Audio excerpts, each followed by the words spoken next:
Impressive last time in the Ascot hurdle, stepping up in trip. How confident are you that he'll sit out today, on this weekend? I believe he would do. The way he ran at Ascot, he was behind the bridle for most of the way, and then he finished really nicely. But you are stepping up in trip, a good bit. So it'll be very interesting to see. It looks a really good race on paper and well worthy of what it is. I mean, he looks quite a relatively uncomplicated horse. He seemed to travel quite nicely at Ascot last time and also showed a real turn of foot as well when you asked the question.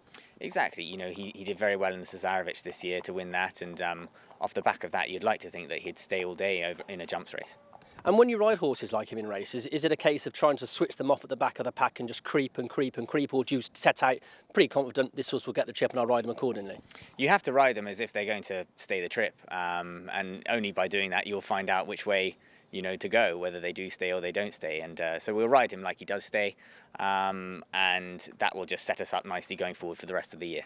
You've said it's a competitive race, Paisley Park, a possible run, and also Champ from the same stable on the blind side of horse that you know well. And in sort of the shape of the race, how will you try and ride it? Because will you look at individual horses and think, right, okay, I've got to try and keep tabs on that one or that one?